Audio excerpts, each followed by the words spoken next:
vamos a compartir ahora que se llama La Psicología del Viento. Y hoy vamos a hablar, como todos los miércoles a esta hora, y le vamos a dar la muy bienvenida al licenciado Luis Camargo. ¿Cómo estás, Luis? Bienvenido. Hola.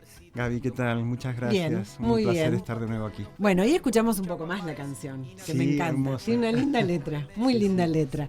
Bueno, hoy nos propusimos, y ya lo habíamos adelantado, hablar un poco de las consecuencias emocionales, tal vez, de lo que dejó la pandemia, que por ahí vemos la pandemia y el encierro y todo lo que sucedió como algo lejano, pero para haber sido un hecho tan importante y tan traumático, no pasó tanto tiempo, en realidad. No es tanto tiempo el que pasó. Y todavía tal vez hay gente que sufre las consecuencias, seguramente habrá personas que todavía atraviesan duelos.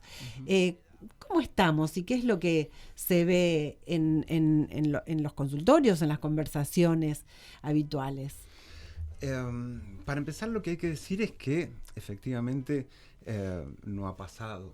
Hay muchas consecuencias y secuelas de la pandemia en muchos sentidos que son actuales, están vigentes.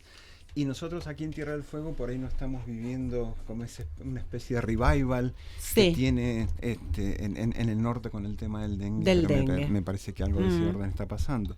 Lo que hay que decir sin dudas es que, digamos, fue un momento de gran conmoción mundial que nos desveló en algún sentido como humanidad. Y uso a propósito este término en el sentido de echar luz o sacar velos, desvelar, sobre temas que están siempre presentes, pero que habitualmente no los ponemos en juego, sobre todo porque nos angustian. Por ejemplo, el temor a la muerte. Fundamentalmente la muerte, que es esa representación que decía Freud, es de las pocas que no tiene representación psíquica. Nosotros podemos intelectualizar lo que es la muerte, pero no podemos simbolizarla, sobre todo la propia muerte. Y la posibilidad de estar vivos es de alguna manera negar que nos vamos a morir. La pandemia lo que hizo todo el tiempo es ponernos frente al rostro, frente a nosotros, que nos íbamos a morir o que era posible morirse. Sí. ¿Qué efecto tenía esto? Y sobre todo el de la angustia. Claro. Nos angustiamos y mucho. En tanto y en cuanto eso constituía nuestra cotidianeidad. Todo el tiempo teníamos imágenes de la muerte, teníamos noticias. Los números, ¿no? Nosotros los periodistas recibíamos el parte, todo lo primero, permanentemente, después creo que eran los días martes, y escribíamos el número de muertos. Toda la semana, una cosa impresionante. Esto no podía sino angustiar. Claro. Esa angustia... La angustia es siempre un recurso que tiene nuestro aparato psíquico para defendernos, ¿sí? Para defendernos de algo. Es una señal, decía Lacan, que significa que nuestro aparato psíquico tiene que ponerse en marcha, tiene que poner en juego mecanismos de defensa para no desbordarnos. Como ¿sí? la fiebre sería. Algo así, exactamente, Claro. Está bien. Pero digamos, pone a trabajar al aparato psíquico. Claro. ¿Sí? Hay quienes tenían recursos o quienes tienen recursos más o menos para producir esa defensa. Yo creo que la pandemia, una de las cosas que hizo fue ponernos a prueba, no solo en términos sociales, obviamente, porque me parece que otra de las cosas que develó la pandemia es que la muerte no es democrática, como diría Byul-Chul Han, porque no fue lo mismo para los países más desarrollados que los países menos desarrollados, o que las distintas clases sociales dentro de cada país, digamos. No es democrática la muerte. ¿Cómo estás, Luis? Hablando justamente de esta situación de la pandemia, en un primer momento, cuando recién surge y se empieza a hablar y se empiezan a conocer los muertos, los números de muertos, los infectados, en un primer momento se hablaba de las personas mayores, de aquellas personas con muchas enfermedades, pero después llegó un punto que nos vimos tan vulnerables y nos dimos cuenta que le podía tocar a cualquiera. ¿no?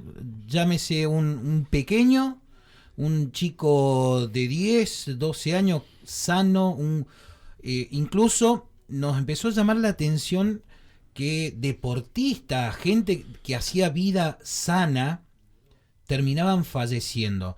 Eso nos empezó a generar un gran temor, y le empezó a generar un gran temor a mucha gente que terminaron encerrados por esta situación.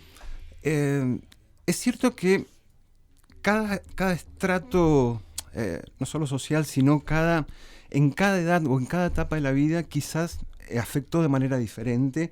Lo que sí es cierto, como vos decís, es que nos afectó a todos. Yo aún pienso cómo será el desarrollo psicoevolutivo de los chicos que, por ejemplo, teniendo 3 o 4 años, no pudieron socializarse en ese momento debido a la pandemia, cuando esta socialización es fundamental en un chico. Como vos decís, los abuelos también tuvieron, por esta cercanía, quizás hasta por una cuestión lógica con la muerte, tuvieron aún más este temor. Pero me parece que todo el mundo, de algún modo, necesitó poner en cuestión o puso en cuestión la vida que llevaba hasta ese momento. Sí. Me parece que, en todo caso, nos hizo preguntarnos, ¿sí?, por esta irrupción masiva de la cuestión de la muerte, si elegíamos o estábamos eligiendo la vida que llevábamos, si estábamos conforme con la vida que llevábamos, o como diría Heidegger, nuestra vida es inauténtica. Me parece que una de las cosas que trajo la pandemia, que a veces es algo que los analistas intentamos lograr en los pacientes, que se pregunten por su historia, por su vida, lo hizo por sí mismo. Y esto, en mucho sentido, angustió. Hacía angustiar. Y en ese sentido, esa angustia se transformó no en algo que pudo resolverse de manera positiva o de manera sublimatoriamente creativa, por ejemplo, porque mucha gente pudo ponerse a hacer un montón de cosas que no había hecho y lo pudo hacer, sino en trastornos de ansiedad, en trastornos ligados a las depresiones. Uno de los temas más fuerte que nos ha quedado post pandemia es la depresión, porque nosotros podemos decir, bueno, a nivel físico seguramente hay muchos síntomas que ya han desaparecido. Claro. Sí, pero a nivel psíquico hay depresiones que se iniciaron con la pandemia y que no se han resuelto. Entonces quiero decir, las consecuencias en salud mental de la pandemia aún son mucho más graves que lo que fue a nivel físico. Quizás aquella gente que tenía, por ejemplo, patologías ligadas, no sé, a las fobias. Imagínate vos. Estar encerrado. Alguien que tenía fobias antes de la pandemia, salir. Estar encerrado le confirmaba que tenía razón. Claro. Y entonces esto generaba aún más fobia. Pensaba, porque vos decías, Luis, que que todos resolvemos de acuerdo a las herramientas que tenemos, y nos cuestionamos que si las vidas que teníamos eran las que queríamos tener, o que tal vez la pandemia nos sirvió para decir, no, la verdad que yo le daba importancia a cosas que no tienen importancia. Bueno, se variaron, creo, algunas escalas. Sí. Quien no pudo resolver eso y decir, no, la verdad es que yo le daba importancia a cosas muy futiles, o no le daba tanta importancia a la vida, y eso cambió, tiene que ver con las herramientas propias, con la sociabilización. ¿Con qué tiene que ver? Las dos cosas. Me parece que siempre que nosotros planteamos cuestiones ligadas a la salud mental, hay que ver el condicionamiento social en relación a eso, porque uno podría decir, como charlábamos la vez pasada, que la depresión tiene un condicionante social muy importante, digamos, en estas sociedades de la superexigencia. Son muchísimo más proclive que antes a que el sujeto se deprima. Y después está el componente individual, porque hay depresiones que son endógenas, digamos, que tienen que ver con algo que viene de adentro, y depresiones que tienen que ver con algo que viene de afuera, como fue la pandemia. Claro. O sea, nos deprimimos porque había una situación externa que nos estaba que nos llevaba hacia esto. Bueno, en última instancia siempre va a ser endógena, porque cada uno va a vivir eso que le pasa, que está ocurriendo afuera, de una manera particular. Bien. ahí dependen de los recursos subjetivos que cada uno tenía. Me parece que es momento de diferenciar angustia de depresión, porque hablamos de la angustia como un aviso, como un mecanismo de aviso. ¿Y qué es la depresión? Y la depresión es no poder hacer, un no poder hacer casi permanente con esa angustia. Y que esa angustia invada toda nuestra vida. Y que nos impida, sobre todo, que sentir placer. Si algo tiene la angustia es que nos impide sentir placer. Sí, por lo que cotidiano, es aquello que nos mantiene vivos. Y sí, claro. Como decíamos la vez pasada, hay como dos fuerzas en pugna en nosotros mismos todo el tiempo. Freud la llamó pulsión de vida y pulsión de muerte. La angustia tiene que ver con esa pulsión de muerte. La angustia tiene que ver con que la psiquis nos dice, acá se está poniendo en juego la pulsión de muerte y hay que hacer algo con esto. Recién hablabas justamente de cómo fue afectando, ¿no?, a aquellas personas que el encierro, ¿no? Quizás vos como especialista podrás haber analizado más detenidamente, pero quizás en Tierra del Fuego, por el mismo clima agreste que tenemos, por la vida que se realiza acá, que es mucho, en realidad, más encierro que al aire libre, quizás podremos haber sido una de las provincias que menos nos afectó el encierro de la pandemia, ¿o no? Lo que pasa es que me parece que se trata de otro encierro. Cuando se hablaba de aislamiento social, sí. Aislamiento, fíjate que a las personas que las ponen presas, lo primero que hacen es aislarlas. Porque ese aislarlo de lo social, los condiciona para lo que viene después. En Tierra del Fuego me parece que el aislamiento que tenemos nosotros tiene que ver con el exterior, pero no estábamos socialmente aislados, porque lo social es constitutivo del ser humano. Es lo primero que atentó contra lo que atentó la pandemia, contra lo central y esencial del ser humano, que es realizarnos en sociedad, en grupo, gregariamente. En ese sentido me parece que por eso atacó esta naturaleza tan fuerte. Quizás en Tierra del Fuego habría que verlo, estudiarlo, pero me parece que tiene que ver con otra cosa.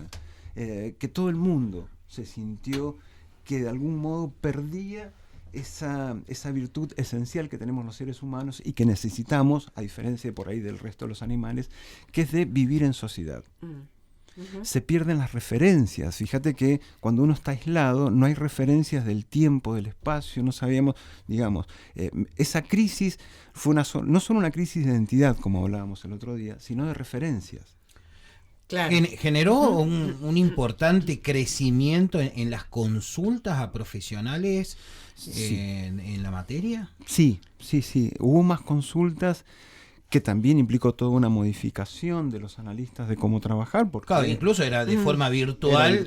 Y uno hubo que adaptarse a eso. Quiere trabajar o busca un profesional por la situación del aislamiento, de estar todo el tiempo encerrado, y encima con un psicólogo lo hace a través de una pantalla. Tuvimos los dos efectos. Por un lado, sí, quizás hubo una demanda mayor, pero por otro lado, a nivel social y político, no hubo una oferta de espacios terapéuticos que pudieran. Entonces creo que un déficit de atención que también va a tener sus consecuencias y tiene sus consecuencias, como hablamos el otro día del tema de políticas en salud mental.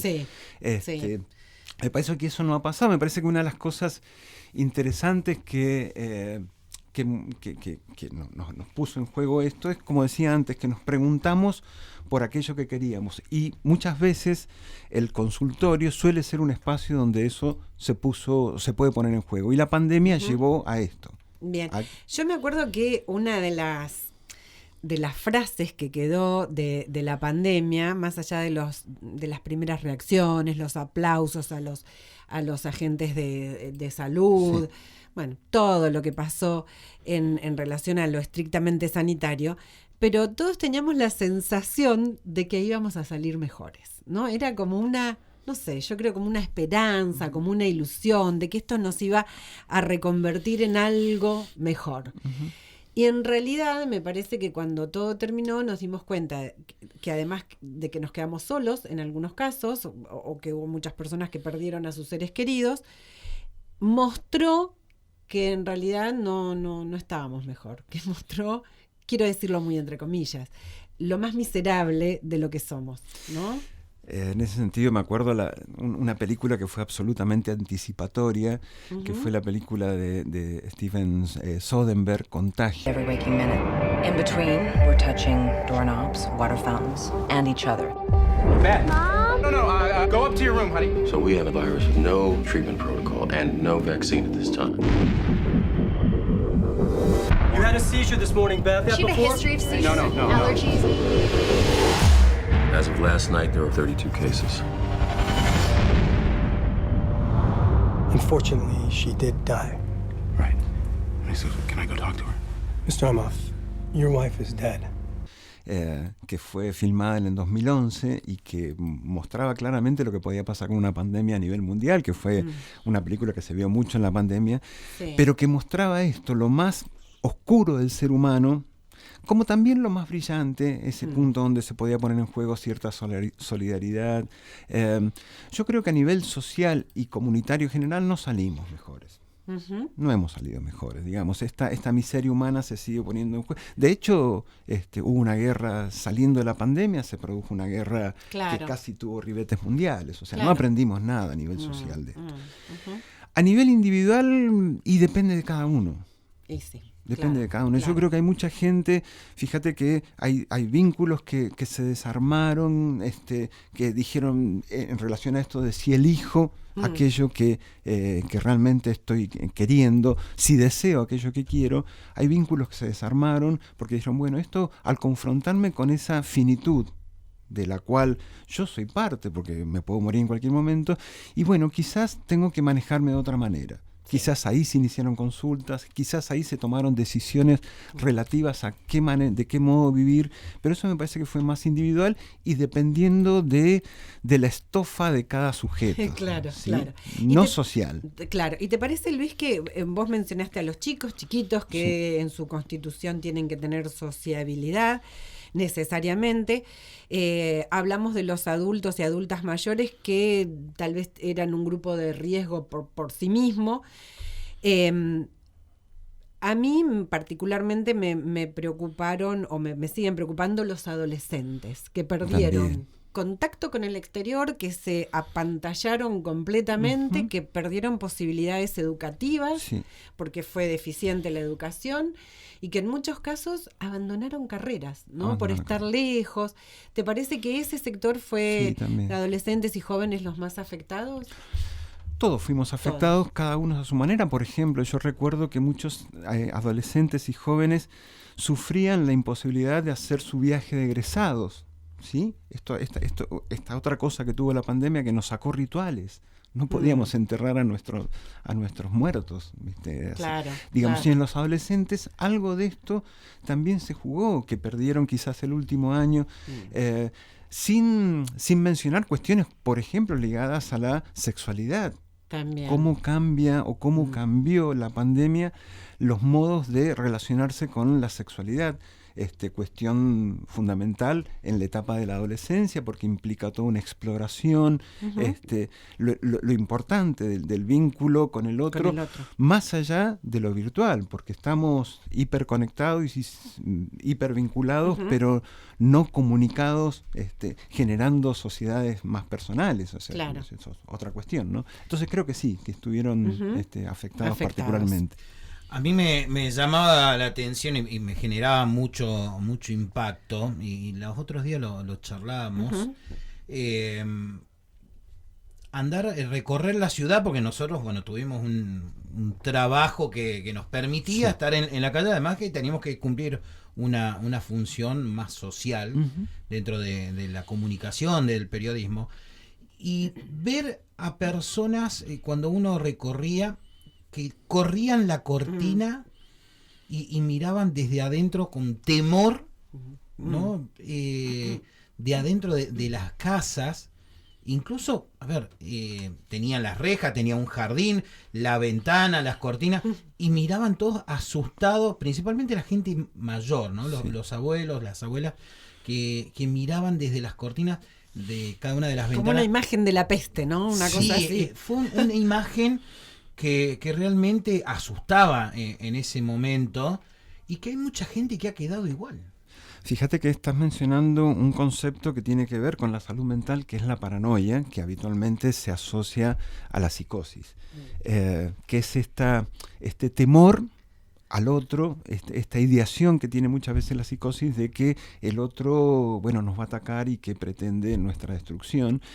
Algo de este orden se realizó en la pandemia, porque más allá de que pudiera ser real o no, esta sensación paranoica de que el otro era un posible factor de aniquilación del sí mismo, es angustioso, es terrorífico. Y efectivamente, algo de esto se generó y ha sido muy difícil restablecer la confianza en el otro luego de que esa paranoia se generalizara y que implicara que el otro era un factor de amenaza. Bien. ¿Sí? Bien, bueno, tenemos que ir cerrando, así que el próximo miércoles vamos a seguir con este tema y otros que va a proponer Luis. Tenías una película para recomendar al final. Sí, porque hablando, no hablamos en tanto específicamente del tema de depresiones, que es uno de los efectos más importantes que produjo la pandemia. Quizás lo podemos retomar en algún otro momento. Y yo quiero recomendar fuertemente una película que ya tiene sus años, que se llama Las... Buy the flowers, Mrs. Dalloway said she would buy the flowers herself. Sally, I think I'll buy the flowers myself. 3 different women. This life, it's what I've always wanted. I had an idea of our happiness. Each living a lie. I wish, for your sake, Leonard, I could be happy in this quietness. Each putting someone else's life. Good morning, Mrs. Dalloway. First. That is what we do. That is what people do. They stay alive for each other. What about your own life? Just wait till I die. Then you'll have to think of yourself. Las horas. The Hours. Que habla de la historia de Virginia Woolf, esa escritora y poetisa tan importante para el feminismo en los principios del siglo XX, y que cuenta la historia de 3 mujeres relacionadas en distintas épocas. Virginia Woolf en el 23, otra mujer que lee su novela y que padece de una depresión muy importante en los años 51.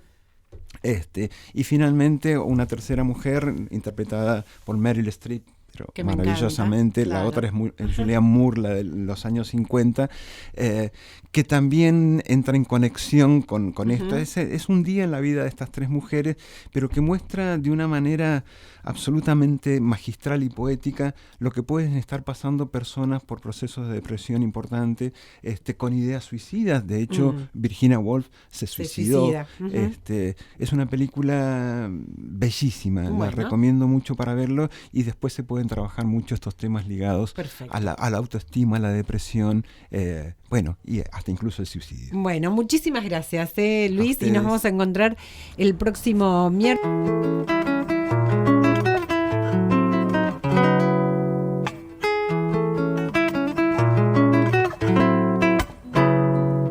Tengo un puestito a 5 lucas y la panza de mi vieja es el único lugar al que quiero volver. Y si querés venir conmigo que te hago un lugarcito y nos tomamos unos vinitos, o pateamos unos penales o escuchamos a Páez y nacemos de nuevo como gemelos erráticos.